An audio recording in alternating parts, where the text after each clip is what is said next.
with Stugotz and Hochman. I mean... Look at you. I mean, seriously, what a background for you today, my friend. I mean, coming to you live from Park City, Utah, where I have been for several days now and will continue to be. And I got to tell you. Yeah. I'll play a little I got to tell you if you want. Please do, because that ain't Boca. I can tell you that much. I got to tell you. Yeah. I could live in Utah. Yeah. But there's one thing that would prevent me from moving out here. The Jazz?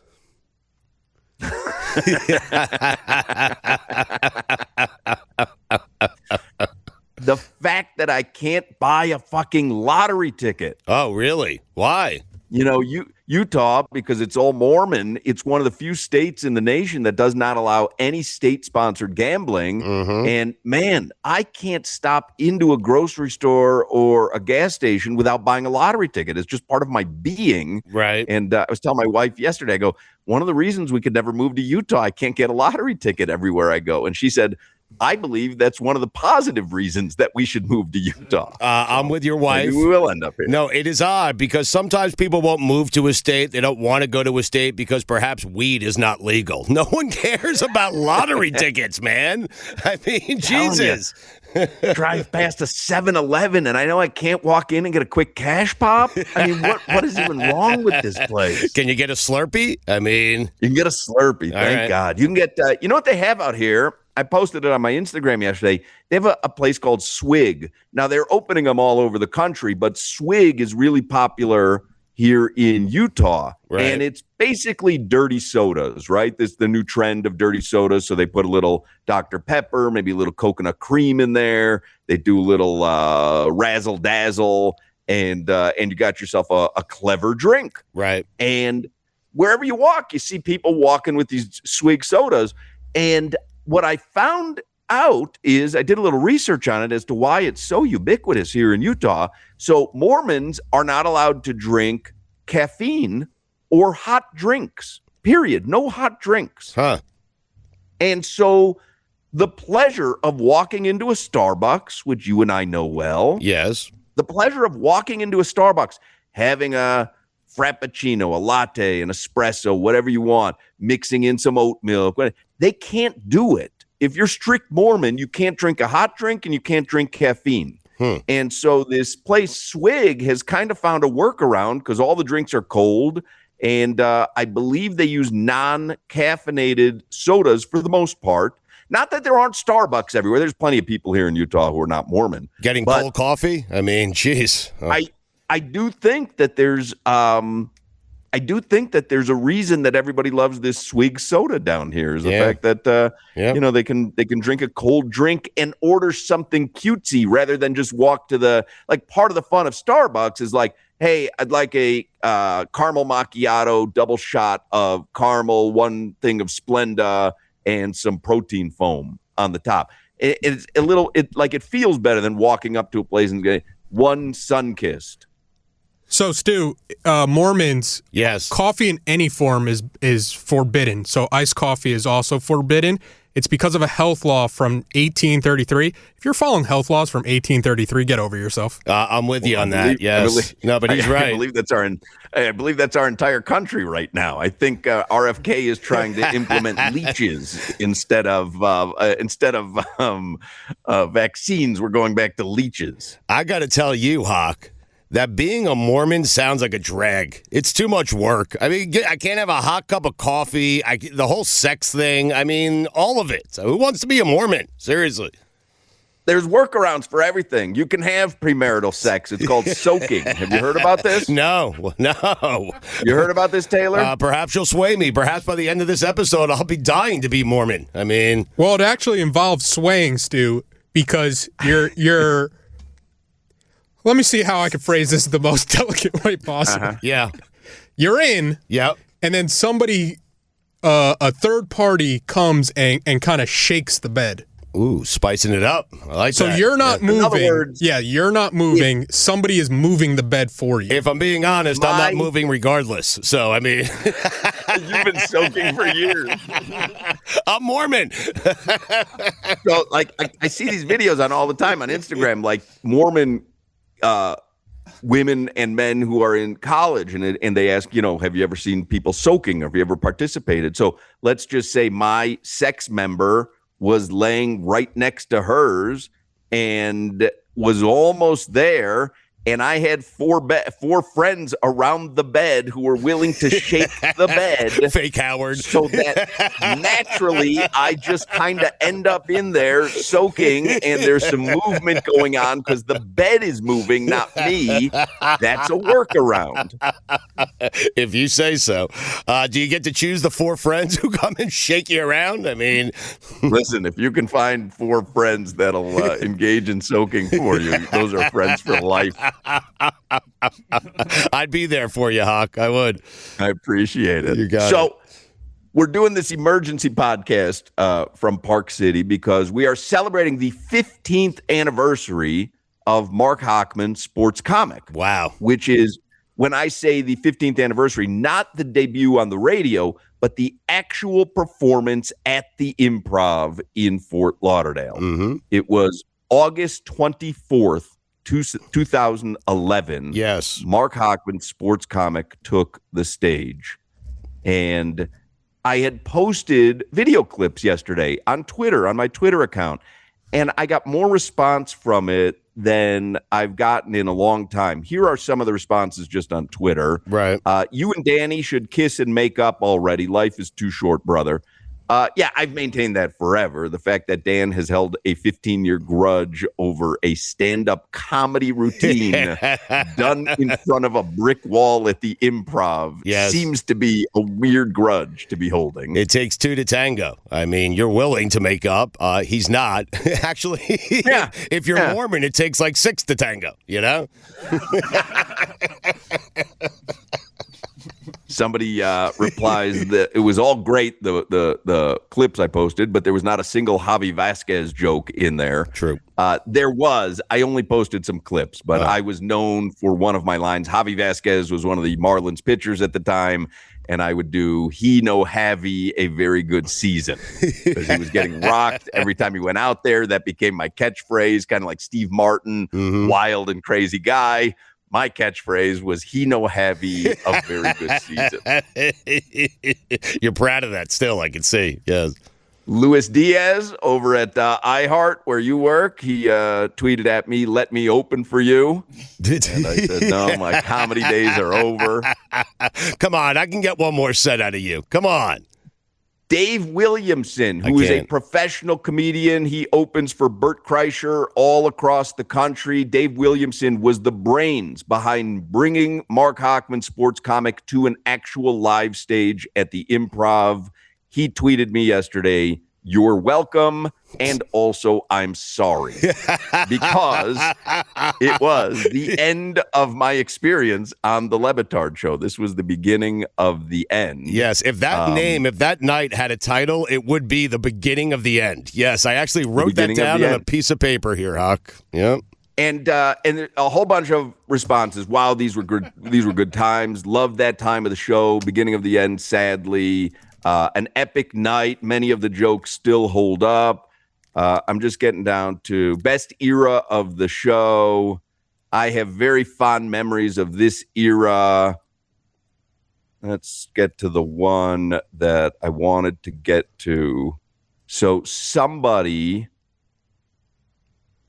had posted... You're getting to it. Someone says, "Is that Mike Ryan on the drums?" Yes, it was. Is. You'll hear. It was. You'll hear some rim shots. That was the first crossover joke where Hoch has no idea what I'm saying. When I say Taylor, he's getting to it. Yeah, it goes back to Peyton's Places. Peyton Manning did a show on ESPN Plus, and Dan kept asking me if I had watched it, and I kept saying, "I'm getting to it." I get a lot of requests for stuff on this podcast that I have no idea of. Because somebody had DM'd me on Instagram the other day. They're like, "Can you play the What Does the Gots Do?" Oh yeah. Remember there was a song. There was a song. Yeah. What does the fox do? Like that was that song. And I guess someone made a parody of it for you, but that was after my time. I had no idea what that was. That was post hoc. So yeah. Okay. All right. We'll find it for you. So Marc Hochman Sports Comic was the end of my era on the Le Batard show, and then a lot of people are suggesting the oral history, which featured a lot of conversation about Marc Hochman Sports Comic, also was the end of your tenure. The oral history was the beginning of the end of your tenure on the Le Batard show, because after that oral history aired, you very rarely appeared anymore. Now you don't at all. Your name isn't on the show. Yeah. And someone tweeted, which I thought was brilliant, even the oral history of this event somehow managed to blow up the Le Batard show a second time. This was possibly the most impactful stand-up set in the history of comedy. It is still haunting the show. 15 years later, amazing. This comedy set is still taking names off the show. Crazy. Listen, and it's all just funny bullshit. Yep, you did your job. Well, the bit started on the air. I wrote a couple of jokes when the Heat were in the finals against the Mavericks.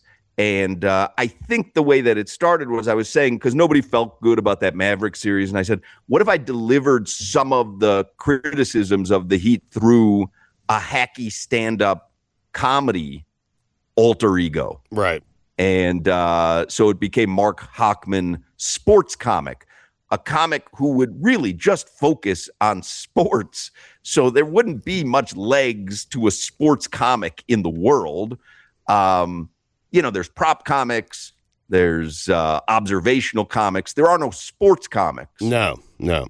And I wrote some jokes, and then I had the big voice introduce me, and I would play like lounge music. Like it would sound, like a lounge and have 30 people in there. Sure. And the concept of the bit was that the jokes were unbelievably hackneyed, but I would forge ahead as if I was killing, and you guys would just respond however you want to respond to these hackneyed jokes. Yeah. So here's one of the segments. This is one of the segments. Marc Hochman Sports Comic. Let's play this.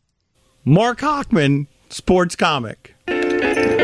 Ladies and gentlemen, please give a big welcome to Marc Hochman Sports Comic.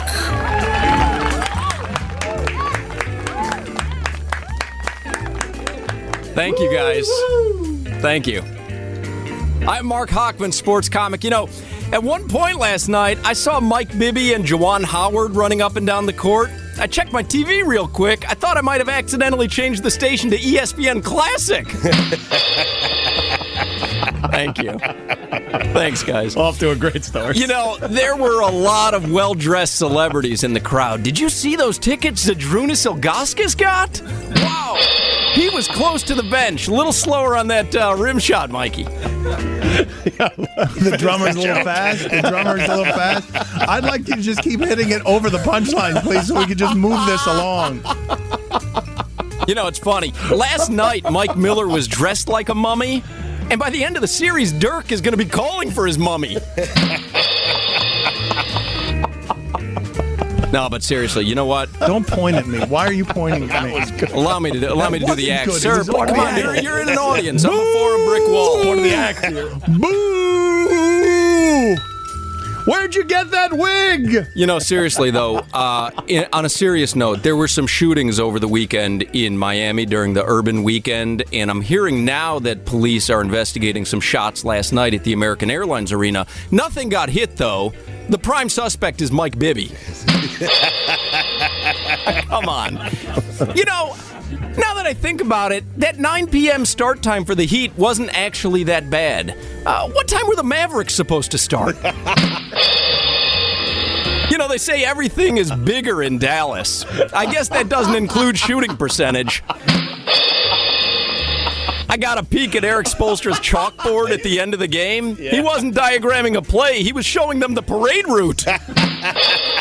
He's on a roll. Seriously, though, let's give Joel Anthony a hand for his performance last night. In fact, let's give him 2 hands. He doesn't have any. Good night, everybody. Night, night. I'm Marc Hochman Sports Comic.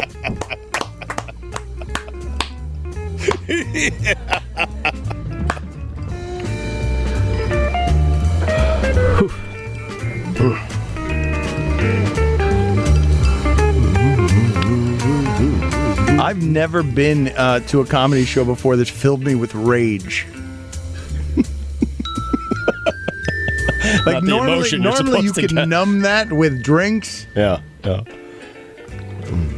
I feel like this is an odd thing to feel, but I feel like Marc Hochman Sports Comic is actively playing defense against our show. What gives you that feel? He has no idea what's about to come. I mean, Well, there happens to be a pattern, is that I believe he has felt that anyone who was doing well at anything was actively playing defense against his show, which is why you and I are sitting here doing a podcast. Yes, if you did your job well, you were actively doing stuff against the show.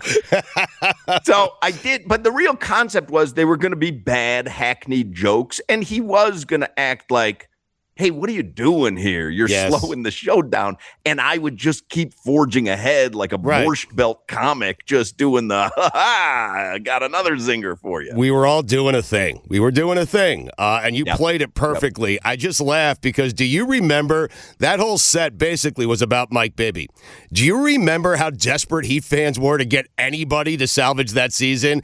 That Mike Bibby, upon entering his first game at the American Airlines Arena, an old, decrepit Mike Bibby received a standing ovation from the Heat crowd. Mike Bibby, for Heat fans who lived through this, received, in my opinion, one of the top 5 ovations. No doubt. Of any Heat player ever being introduced or checking into a game. Yep. That is how starved we were for help. Yep. He was a bum at that point, too. Oh, he was. But what a set by you. I mean, that was fantastic.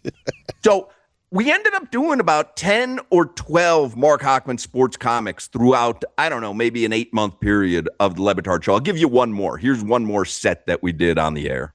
Ladies and gentlemen, please give a big welcome to Marc Hochman Sports Comic. Thank you guys again. I appreciate it. Check, please. Plaxico Burress got released from prison. Well, when does James Jones get out? So LeBron's not clutch again, and Derek Jeter has ceased being clutch this entire season. The only thing that's clutch right now, my 1989 Buick Skylark. Oh, God. Wow. I mean, you wrote that down? Seriously, folks, though, when it counted, the only thing Dirk hit at the end of the game was the showers. Why are you laughing? Is he the drunk guy at the show who laughs? Why are you laughing at that? Give him some credit. But really though, I'm understanding that I'm understanding Tim Tebow is maintaining that he's still a virgin. I guess he's the only thing Jim Tressel hasn't violated. Tim Tebow on with Jorge Sedano tomorrow. Tim Tebow will join Jorge Sedano, as will Greg Doyle. I'm sorry to interrupt your sets. This is crazy, though. You know, the Florida Panthers have a new head coach, and he says that they need a goon, you know, a guy who's not afraid to mix it up, bust some heads. They're going to try and get Scott Cousins. You had to be in the time. You know, if the NFL continues their lockout, I wonder what we'll all do without football. I mean, what will an entire season without football feel like? Now, I guess I'll go ask a Lions fan. It's good. It's good. It's going. You know, back to the Heat, though. I understand Jason Terry says he's going to keep the tattoo of the NBA championship trophy. How long is this? I understand that Jason Terry says he's going to keep the tattoo of the NBA championship trophy on his arm. Mm-hmm. He's going to get a new tattoo also, though, of LeBron James holding it. Hey, I'm Marc Hochman Sports Comic. Night, night. Night, night. Encore, encore. Encore. Thank you. That was a good set. That was a good set. How about encore? How about please never again? That the jokes to me are so perfect because they're terrible, and then I go, but seriously, folks. That was my favorite part. Yes. It's just such a great character, this schmarmy sports comic who's just railing one joke after another. One is worse than the next, and he's punctuating them with, but seriously, folks, back to the heat. So it became really popular. We would come in and do the show, and there would be all these texts or emails, whichever one. Well, 2011 must have been text. Mm-hmm. Be all these texts. We're going to have a sports comic today. You're going to have a sports comic today, you know. And so maybe I would have a couple jokes written. Maybe I would wait for the show to kind of develop and see if I could fire off a couple more and have a set. But it became very popular. And this actual comedian named Dave Williamson, reached out to me and he said, you happen to be funny. You've actually embarked on something that has legs, and I do a lot of stand-up at the Improv in Fort Lauderdale, and I'd like to put together a comedy night where you're featured. Mm-hmm. And I said, I don't know if that'll work or not. I really wasn't going to do it. Hesitated. I talked with Dan about it. Dan's like, yeah, let's do it. This is going to be a cool event. I was surprised that you get some. Go ahead. I'm sorry.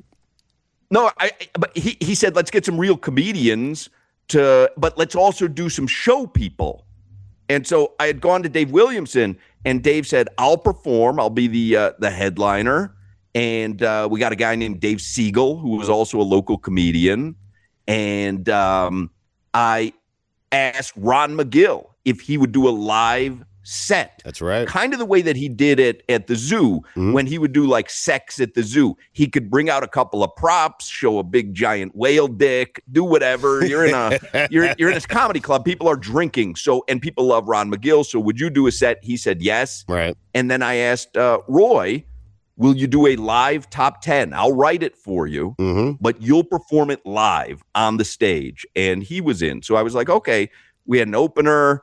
We had Dave Williamson, we had Dave Siegel, we had me, we had Ron McGill, we had Roy. I was like, this is a fun night, and we'll sell tickets on, I believe, Ticketmaster through the Improv. I think the Improv held like 430 people. We pulled aside some seats because Sedano came and the Sports Brothers came, Kevin Rogers came, Brandon Guzio, my wife, Dan, his girlfriend at the time. You were there. It was like, everybody that was part of the radio station. Oh, who's who? I mean, for real. It was a who's who of like who? Yes. And it sold out. Yep. It sold out. Dave Williamson couldn't believe it because everyone thinks they can do a comedy set and it's really hard to sell tickets. Right. Sold out. And I was nervous about it. And it was like, took me about a month and a half to write all the material.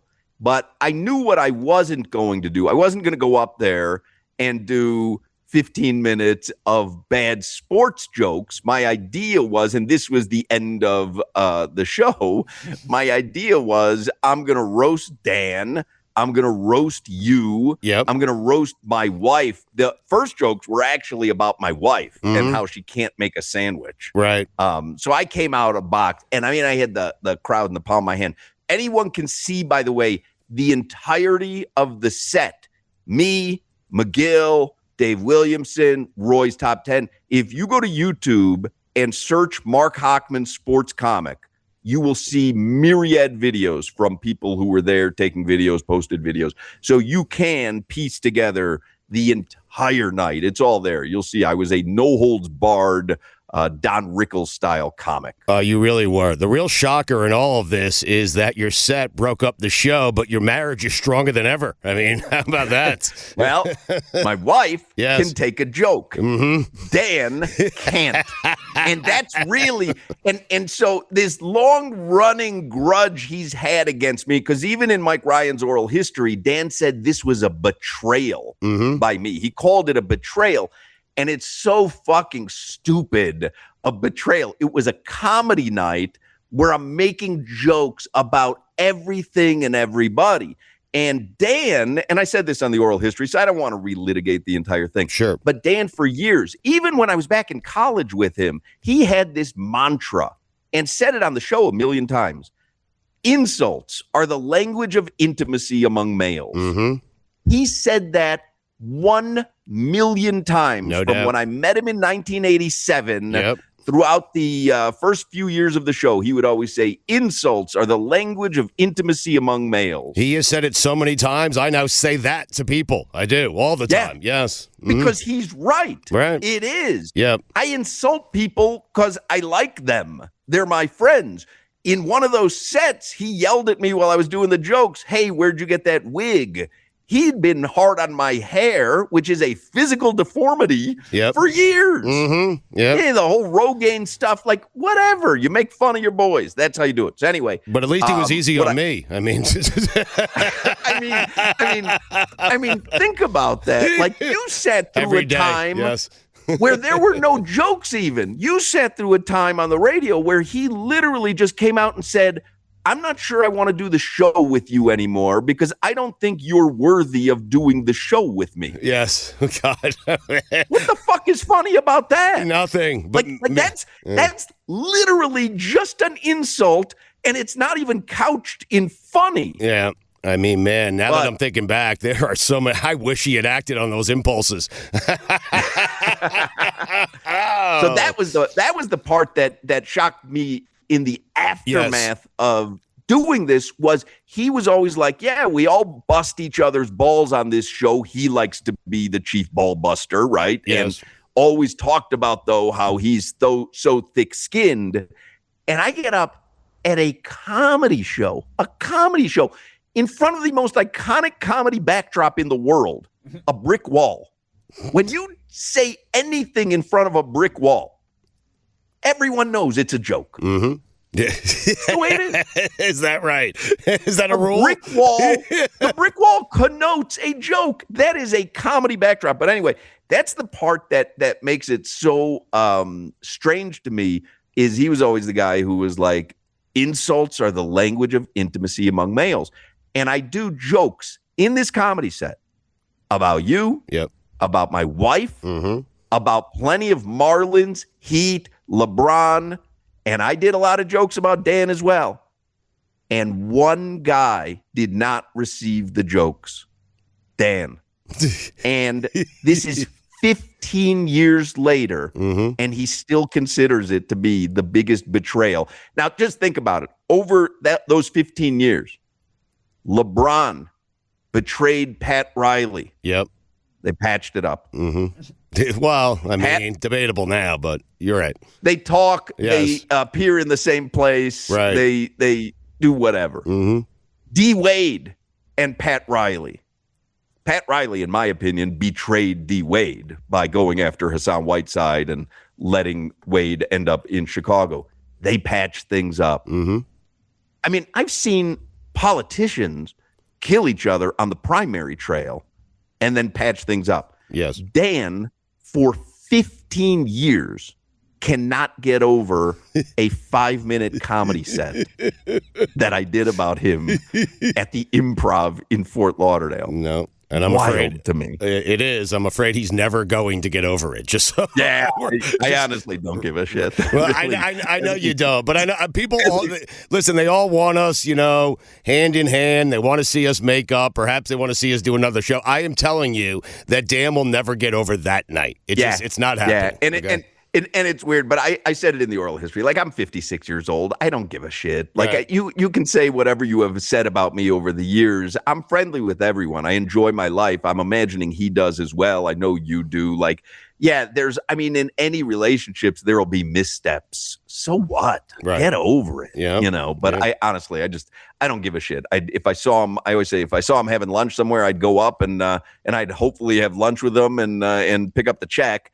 I don't think he would do the same for me because he literally has been holding a grudge for 15 years about this comedy set. So here is, let me play this for you. Just a couple of clips from Marc Hochman Sports Comic at the Improv in Fort Lauderdale, August 24th, 2011. I'm not playing you the beginning. I really came out of the box doing jokes about my wife. They were funny. I said she's out in the audience right now. Normally at this time of the night, she'd be fucking up my sandwich for tomorrow, something along those lines. I remember being nervous for you because I was nervous. Well, it was a big task. Was there a strategy going in? Did you start with your wife because it was a comfortable place and, like you knew she would be okay with the jokes and all that? I worked with comedians on this. Okay. As any person taking the stage in comedy, it's like, how do you get into the act? I actually came up with pieces of paper because I'm not a professional comedian. This was something that I had an issue with you from the oral history. Mm-hmm. When I listened to the oral history and you talked about, well, I kind of knew it was an awkward night. You did not know it was an awkward night because it wasn't an awkward night until Dan told you it was an awkward night several years later. It was a great night of comedy. But what you said in the oral history was, I wanted this so badly for Hoch because this was his lifelong dream. Right. Well, that's why I was surprised you were so hesitant when he called. So anyway, go ahead. So it was never my lifelong dream. I've never, ever espoused a dream of being a stand-up comic. And you said it so matter-of-factly on the oral history with Mike Ryan. That's what I do. Actually, when I listened to the oral history, and I heard you say that, I said, I am done with Stugotz forever. You and I hadn't talked in a while anyway, but I said, I'm done with Stugotz forever because he's just flat out lying. Yeah. Like, he wasn't rooting for me because it was a lifelong dream. It wasn't my lifelong dream. I've never done it since, and it was a great fucking night. Like, it was just a radio bit that ended up having legs, and so we built on it like we did with our movie premieres. But when you called me to come on your podcast, when you had the studio in Deerfield Beach or Pompano Beach, and you called, and I swear I had texted Mike Ryan after the oral history, like, I'll never speak with Stugotz again. Like, he's just a liar. Mm-hmm. 2 weeks later, you're like, hey, why don't you come on my pod? And I thought to myself, well, that would be kind of weird if I'm always talking about how Dan can't let anything go and I'm 56 years old and I don't give a shit anymore. And then I would hold this grudge against you for something that you said in the oral history. So I was like, fuck it, I'll go on your podcast. And I found that, I really didn't care. Like you said it, you're wrong. You're flat out wrong. It was not my lifelong dream. Stop yelling at me for crying out loud. Jesus. The notion that you were sounding holier than thou on the oral history, talking about how I wanted this so badly for Hoch because he was living out his lifelong dream was just literally a load of bullshit that you created in your head. Listen, we're in the business of filling time. I don't remember the exact circumstances around all this stuff. I have listen, I've smoked a lot of pot, okay? Yeah. And so sometimes I just don't remember stuff, and I fill time, and I fill it with inaccurate statements. Okay. But I love you. I thought it was a dream come true, and I will tell you, I felt, in my defense, okay, I had no way of knowing that it was going to end up being a very tense evening inside the comedy club. You don't go to a comedy club thinking that, of course. It wasn't a tense evening inside the comedy club. Let me finish. It was a fucking great killer evening in the comedy club. Yes. I had more people from Sedano to the Sports Brothers to Ron McGill to everyone who was there come up to me afterwards, go, I can't believe how good you are at this. You killed. And I was on top of the world. Dan came up to me on the way out. He was very subdued. He came up to me, shook my hand, and he said, that was very brave. And that was it. He said that was very brave. Right. And Dan has always been fascinated by stand-up comedians because he thinks that's the most brave thing on earth is to be naked, essentially, on a stage, and you live or die by your jokes. Mm-hmm. I would say it's being naked on a bed with four guys shaking you around. I mean, how about that? But anyway. He's bringing it back. That's called a callback in comedy. But seriously, folks. But seriously, folks, Mike Bibby. So, can I just finish this thought real quick because I need to get this off my chest? But not if it's going to be inaccurate. It's not. Well, it might be. You'll tell me if it is. I had no way of knowing beforehand. What happened was you started going in on Dan, and I knew how Dan was going to react, and I was sitting very close to Dan, and I could feel his tension. You know what I'm saying? But how would you have guessed that he was going to react poorly to jokes when he's the guy who says, I love when people make jokes about me. Isn't it great when we all make jokes about each each other. That really was the tenor of the show. Yeah. Him making jokes about you, me making jokes about him making jokes about me. That was the entirety of the show. So how would anyone have ever guessed that these particular jokes would cause him to end our friendship and working relationship? Because I never believed him when he said those things. So, I mean. I did. Okay. My mistake. Yes. So here it is. This is part of the set from Marc Hochman Sports Comic at the Improv. Dan is here. Batard is a French name, translates to bloated.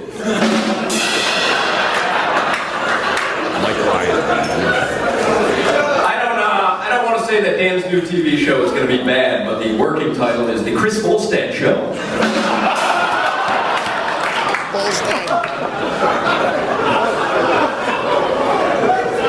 It's like I'm watching, like half the people are getting it, other people are getting it, why do you take me here?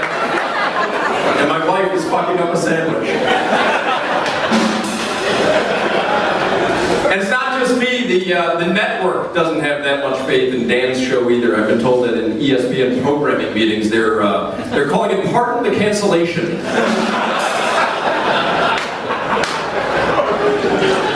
he laughing?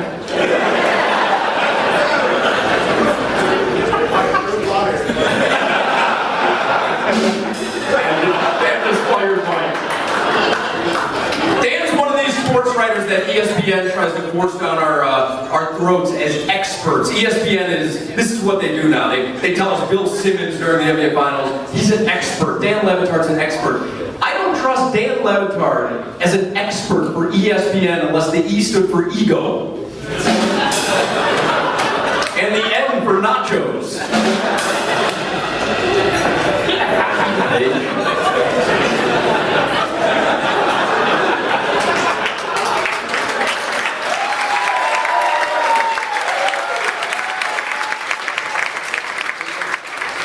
Only 37 more pages to go.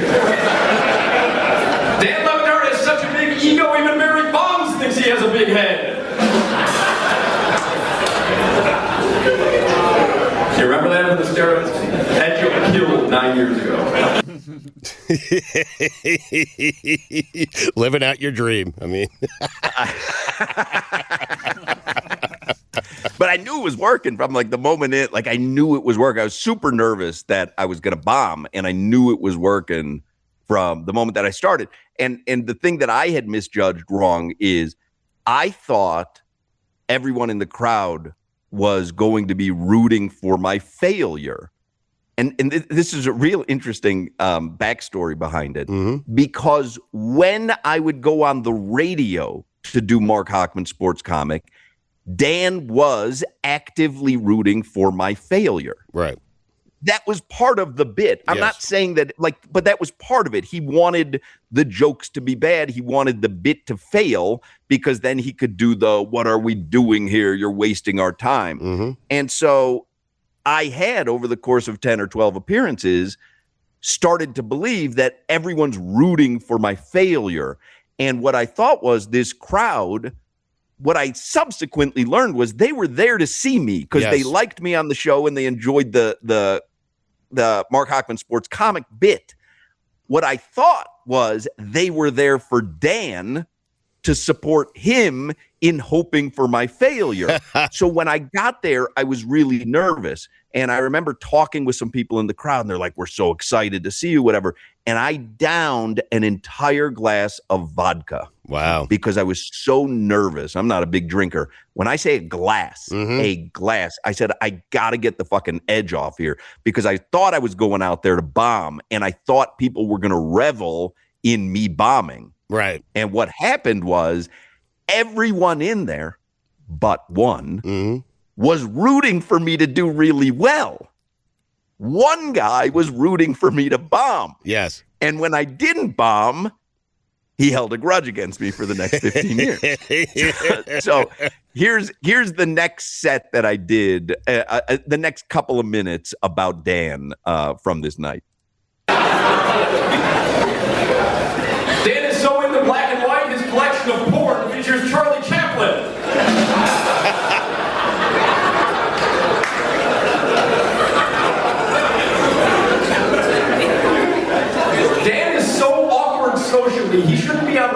You should be on Zoloft.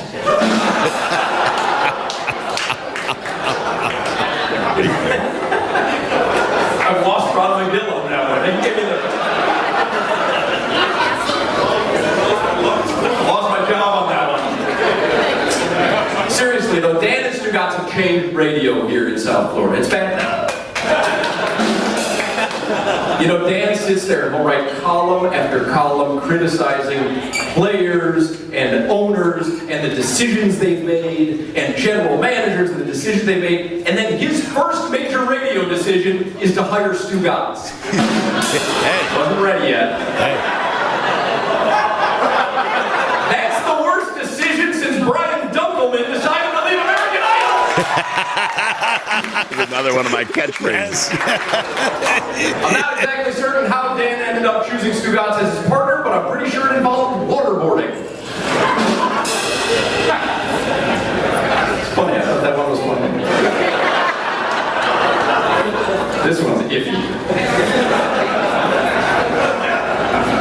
Batard and Stugotz, an ego-driven alpha male and his monkey partner. The original name of the show was BJ and the Bear. I joke if you're my age. Yes. From years. The Dunkelman one. I used to use that line Yes. all the time, right? When I would say, that's the worst decision since Brian Dunkelman left American Idol. Yes. And what happened was people ended up throwing that back in my face when I ended up leaving the Batard show. Right. And then all of a sudden you guys had a $50 million deal and I'm working on AM radio Yes. for the Beasley family. I don't want to make you feel worse. It was $150 million. By the People way, used to tweet me. They used to tweet me all the time going, oh, you left the Batard show? That's the worst decision since Brian Dunkelman left American Idol.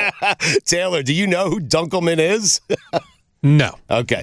He's one of the two original hosts, along with Ryan Seacrest of American Idol. Seacrest stayed on forever, and look what happened to him. Dunkelman decided it'd be a good idea to leave that show after a season. I mean, After one season, Yes. Brian Dunkelman said, this show has no legs. I'm not going to be part of it. He was a stand-up comedian. Right. Have you heard of Brian Dunkelman since? No.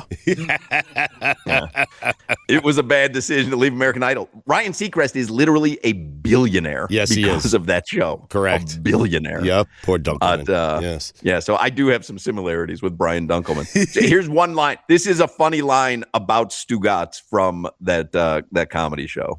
Stugotz is so bad on radio, he should change his name to Jimmy Cephalo.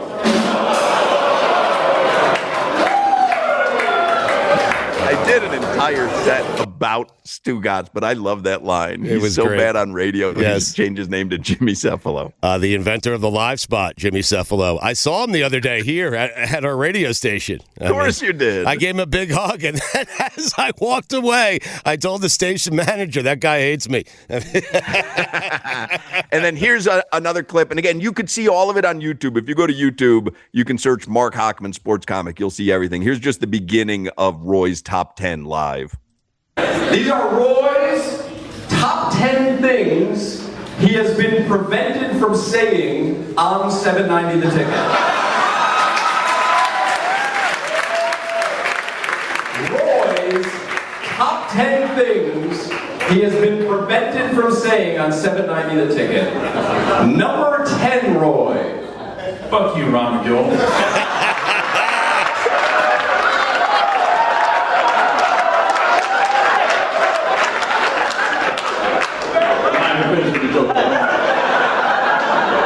Fuck you, Ron McGill. Talk about Black Panthers once in a while. God, I miss Roy. Roy killed. Yes. He killed it. Everybody was so good. The night was so good. And really, my takeaway from it is, fuck it if you can't take a joke. What do they always say? Fuck them if you can't take a joke. I really do feel that way. Fuck them if you can't take a joke.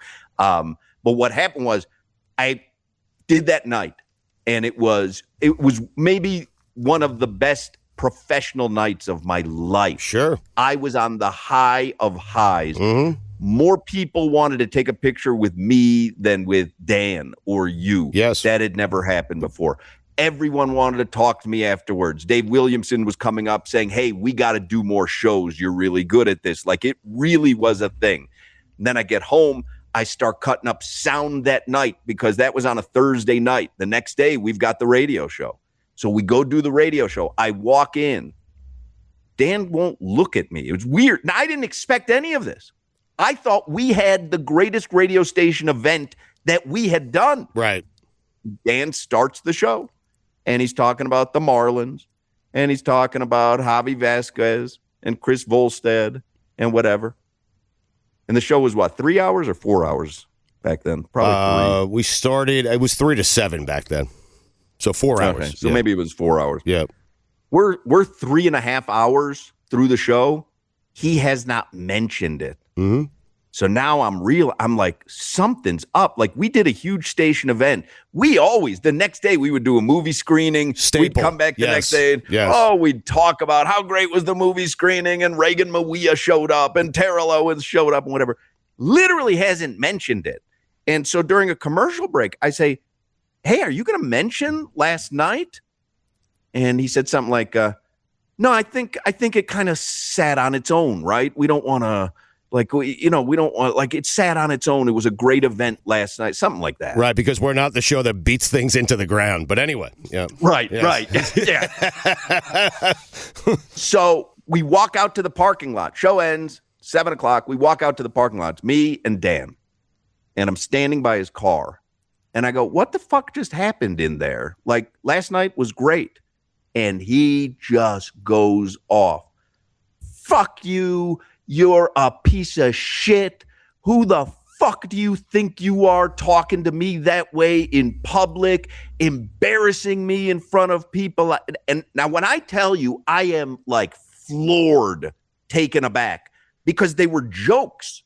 It wasn't like I went up there and lit him up for being an asshole. I was making jokes about him and his career, which he seemed to like when he was in control of that. Mm-hmm. Now, he obviously was at a time in his life because he was starting this new show, which was going to be Dan Le Batard is Highly Questionable. And so he had a lot of angst going on because he didn't know if the show was going to be good. So obviously this played on that. Like, he had other things that were going on in his head. But bottom line was, it was jokes. It was a comedy night. And he starts just lighting me up. You're a piece of shit. I can never trust you. You got to figure out what your future is going to be because it's not going to be part of this show. Just lights into me. Invokes Jim Fravola's name, who I believe it might be the next athletic director at UM. But Jim was one of our best friends from college. Uh-huh. And Jim was the sales manager at the radio station for a while. He had left to go work for the Vegas Golden Knights, or for UFC at this point. The radio station was too small for Jim. He's running AFC Bournemouth right now, like the Premier League. But Dan is like, Jim left because of you, because you're such a piece of shit. You know, it was always, he's doing this on behalf of everybody. And I'm just telling you, like, just took what less than 24 hours before had been a career highlight for me. Yep. And he fucking chopped my legs out from under me.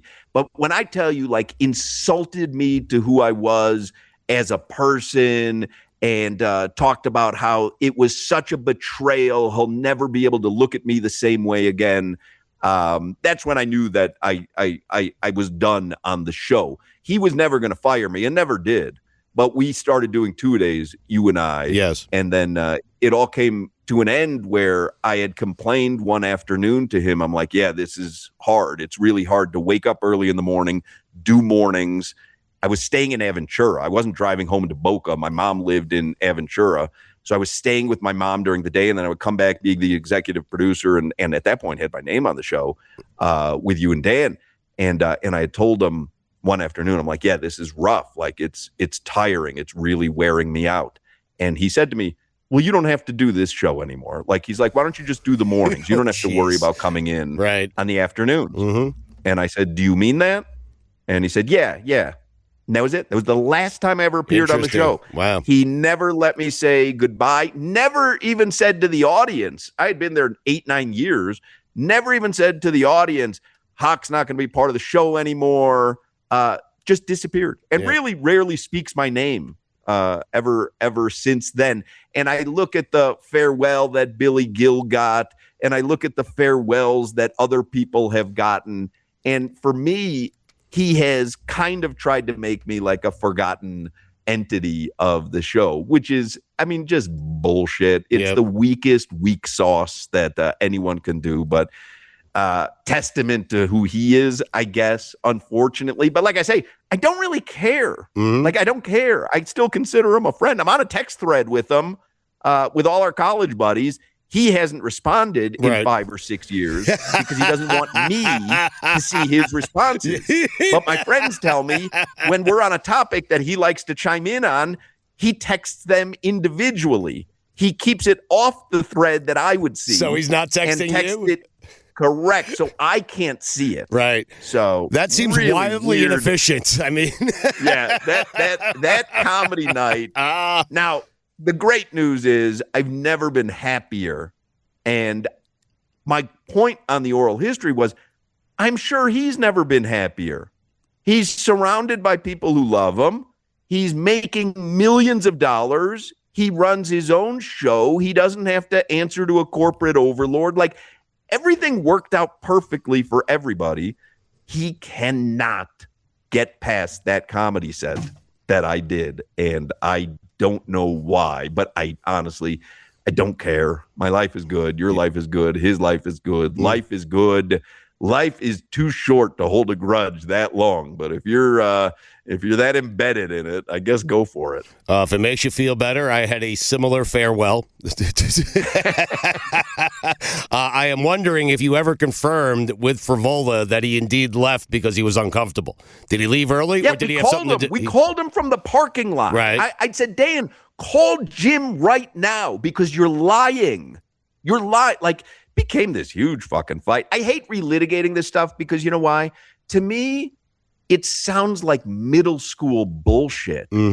Like, it's like, imagine getting caught up in this bullshit. We're having great times doing great radio shows, great entertainment, and to be caught up in like this little ticky-tack bullshit because you couldn't take a joke about yourself. Like, good God, what's wrong with you? Yeah. You know, so I hate like going into the depths on this thing because it's so minuscule compared to all the great stuff that we did.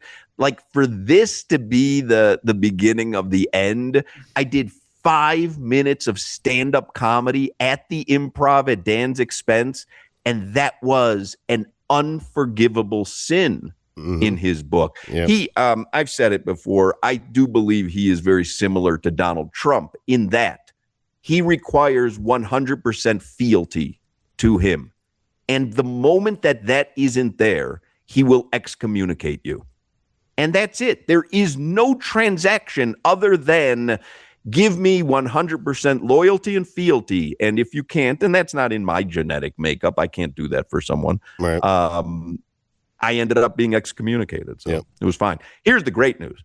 Marc Hochman Sports Comic t-shirts are for sale right now at horsemuffins.com. Why not profit on your most miserable nights? I mean, why should I not? And my son makes the money, but why should he not make a few dollars from the night that ended my career on the Dan Batard show for one of the dumbest reasons? It happens to be a great line, though. Yeah. Dan is so awkward. He shouldn't be on radio. He should be on Zoloft. That's a funny line, man.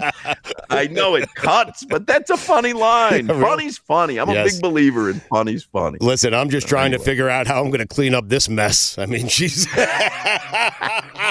He ain't calling you. He's not even texting you in a group. I mean, crazy. So this is the 15th anniversary. Happy 15th anniversary to Marc Hochman Sports Comic. A happy anniversary to you, buddy. It was a great night. I'm sorry it got ruined by Dan afterwards and me 15 years later during an oral history. I apologize. Fair to say, though, Frivola, if you were Mormon, he'd be holding one of those bedposts, right? I mean, dude would be a shaker without question. I've always thought to myself, like, who of my friends would be shakers? I can name them. I needed to soak. I think I can name them. Go ahead. Okay. Jimmy Free. Jimmy Free, for sure. Fake Howard. Fake Howard for sure. I think John Keller. John Keller would shake for me. Yeah, just for prurient interest, though, not because he really loves me. And Jim Larinaga.